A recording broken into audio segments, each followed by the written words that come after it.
Superhero, kata yang digunakan untuk memanggil tokoh-tokoh fiktif yang bertugas menyelamatkan dan juga membantu orang-orang yang membutuhkannya. Pada tahun 1938 di Amerika Serikat, Detective Comics yang sekarang lebih dikenal dengan nama DC Comics membeli suatu comic book character dari para pencipta Jerry Siegel dan Joe Shuster dan menerbitkan suatu buku komik yang berjudul Action Comics No. 1 dengan tokoh pembelian mereka sebagai tokoh utama dan juga superhero pertama di bumi, Superman.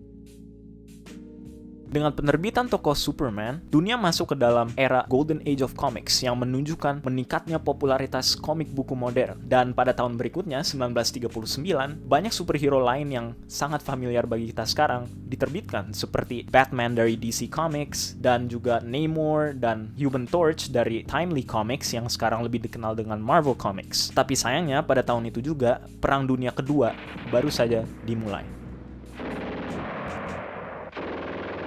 Oke, flashbacknya di pause dulu. Itu adalah sedikit history dari dunia superhero di Amerika. Negara yang memang mempunyai kedua penerbitan buku komik paling besar di dunia ini, DC dan Marvel Comics. Dan yang memang menciptakan dan mempopulerkan genre superhero kepada dunia yang sekarang banyak dicintai orang dari banyak negara yang berbeda. Gue yakin semua orang yang lagi nonton video ini sekarang pasti tahu at least one superhero. Dan gue juga bisa yakin bilang bahwa orang tua dan mungkin sampai kakek nenek kalian pun tahu at least one superhero. Ya paling nggak Batman atau nggak Superman. And itu memang hal yang wajar banget karena even though karakter superhero kayak Batman atau Superman sudah hampir berusia 100 tahun di dunia ini, tanpa kita sadar superhero telah terintegrasi ke dalam media massa, culture, dan bahkan kehidupan kita sehari-hari. Banyak banget other forms of media yang ngereferensiin superhero, kayak misalnya lagu-lagu, I'll be there to save the day.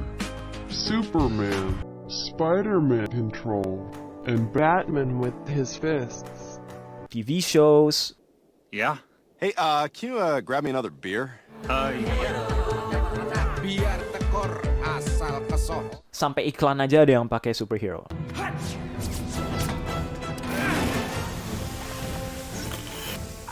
Wow, you have the greenest eyes. I mean, come on. Contoh yang paling kuat adalah di dunia perfilman yang dimulai pada tahun 2008 saat film Iron Man pertama dirilis oleh Marvel Studios. Karena Marvel juga meng-announce bahwa mereka akan mulai suatu universe on the big screen superhero pertama di dalam dunia ini, yaitu Marvel Cinematic Universe. Yang basically adalah sebuah universe di dunia perfilman yang akan menceritakan comic book characters atau superhero yang Marvel punya. Dan itu terbukti hal yang genius banget karena bukan hanya comic book fans that love the idea and love the film. Banyak banget non-comic book fans yang ikut terjun ke dalam dunia Marvel dan mencintai karakter-karakter ciptaan Marvel. Tapi ingat, semua yang tadi gue sebutin hal positif tentang superheroes adalah karena the United States of America yang membuat genre superhero, mengembangkan dan juga mempopulerkan genre superhero kepada dunia dan di dalam negaranya sendiri. Dan sekarang pertanyaannya adalah, di mana negara lain? Kenapa nggak ada negara lain yang punya superhero sebagus Marvel dan DC dari Amerika? Emang Indonesia nggak punya superhero sekeren Marvel dan DC? Sekarang kita akan unpause flashbacknya dan kita akan pindah ke dunia komik Indonesia. Setelah dijajah oleh Jepang selama 3 tahun, pada 17 Agustus tahun 1945, Indonesia menyatakan kemerdekaannya.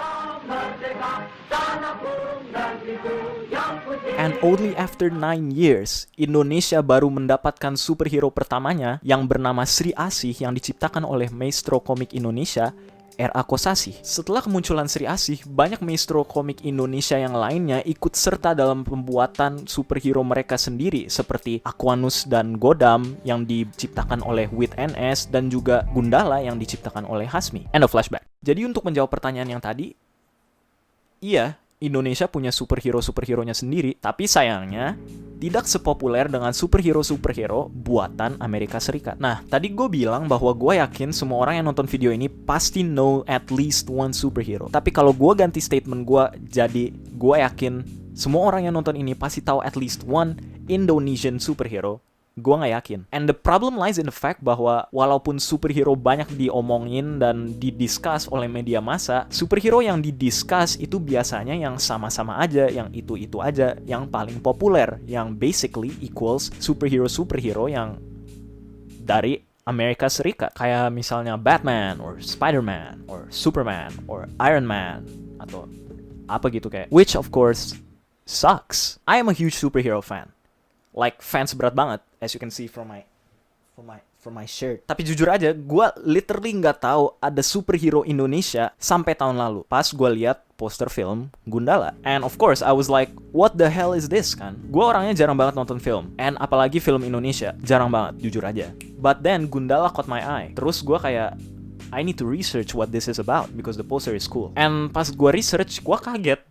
Gundala is a freaking superhero movie by Indonesia. Terus gue research lebih dalam lagi, and I found out that Gundala is the first movie in Bumi Langit Cinematic Universe atau Jagat Sinema Bumi Langit, yang basically adalah sebuah universe perfilman tentang superhero Indonesia yang gue baru tahu ada banyak banget, and is really cool. Kayak misalnya Gundala yang the first movie guy yang bisa use thunder atau bisa kontrol petir. Terus ada Sri Asih, literal Indonesian goddess. Terus ada Aquanus, an alien dude who can breathe underwater. Terus ada Godam, a dude who can fly. Abis itu nggak bisa ditembakin because kebal peluru. Like what, bro? Gue baru tahu.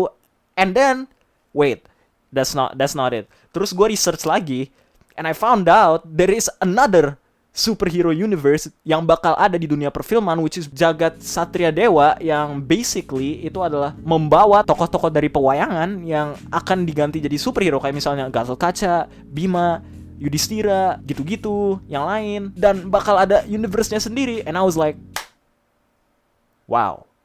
Ya, gua excited because finally another country is taking a stand with their superheroes, and it's my country. By the way, I like the Gundala movie, although I think there might still be room for improvements. I really liked it, and I also have 4 stupidly huge Gundala posters di kamar gua, which I'm gonna show you. Wait, I'm just gonna show you one because I don't wanna like too lazy to roll. Look at this. Whoops. Look at this. Look at this.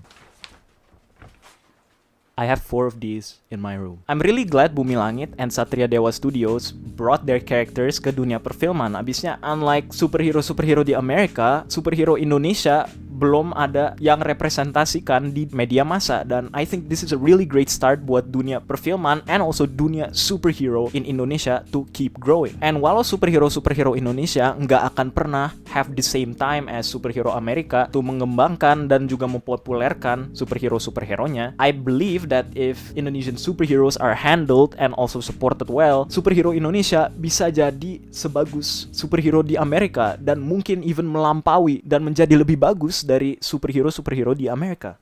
Just imagine, zaman sekarang banyak banget anak Indonesia yang cita-citanya untuk menjadi superhero dari Amerika. Tapi who knows, mungkin di zaman nanti bakal banyak banget anak dari Amerika yang bercita-cita dan ingin menjadi superhero karya Indonesia. Isn't that great? But yeah, I guess we'll just have to wait and see. Don't we?